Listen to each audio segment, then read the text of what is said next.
রাসূল সাল্লাল্লাহু আলাইহি ওয়াসাল্লাম বলেন, যারা কি করবে, জিকির বেশি বেশি করবে, আল্লাহ রাব্বুল আলামিন তাদের জীবনের গুনাহগুলো মাফ করে দেবেন, যদিও তাদের গুনাহ সমুদ্রের ফেনা পরিমাণ হোক না কেন। এই জন্য আমরা জিকির বেশি বেশি করব। পাপ মুক্ত থাকার জন্য আরেকটি আমল হলো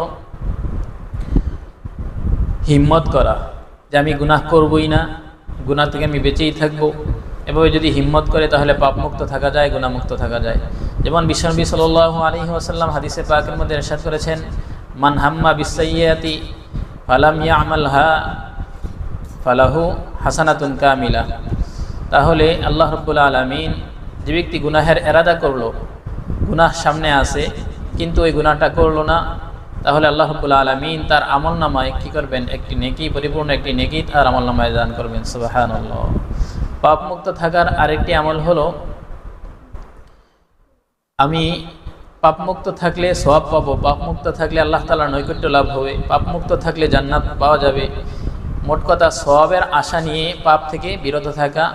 তাহলে যদি এরকম আমরা মনোভাব তৈরি করতে পারি যে পাপমুক্ত থাকলে আল্লাহ তাআলা খুশি হবেন, জান্নাত পাওয়া যাবে, পরকালে শান্তি পাওয়া যাবে, তাহলে পাপমুক্ত থাকা যায়, গুনাহমুক্ত থাকা যায়। যেমন আল্লাহ রাব্বুল আলামিন পবিত্র কোরআনুল কারীমের মধ্যে ইরশাদ করেছেন, ফাআম্মা মান খাফা মাকামা রাব্বিহি ওয়া নাহান নাফসা আনিল হাওয়া ফাইন্নাল জান্নাতা হিয়াল মাওয়া।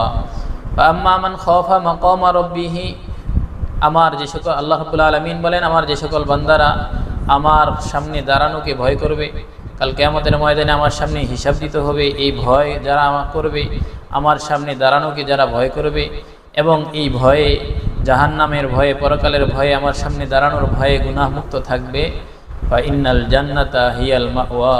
আল্লাহ তাআলা বলেন, জান্নাতেই হলো তাদের একমাত্র ঠিকানা। এই জন্য আমরা পাপমুক্ত থাকার জন্য এই আমলগুলো করার চেষ্টা করব। আল্লাহ রাব্বুল আলামিন আমাদের সবাইকে যেন দৈনন্দিন যে পরিমাণ গুনাহ হয়েছে, গুনাহের জন্য আমরা তওবা করব, ইস্তিগফার পাঠ করব, এবং পাপমুক্ত থাকার জন্য আরও যত আমল রয়েছে সেই আমলগুলো করার চেষ্টা করব। আল্লাহ রাব্বুল আলামিন আমাদের সবাইকে যেন পাপমুক্ত থাকার, গুনাহমুক্ত থাকার তৌফিক দান করেন, গুনাহমুক্ত জীবন গড়ার আল্লাহ রাব্বুল আলামিন আমাদের সবাইকে তৌফিক দান করেন। আমিন। আসসালামু আলাইকুম ওয়া রাহমাতুল্লাহি ওয়া বারাকাতুহু।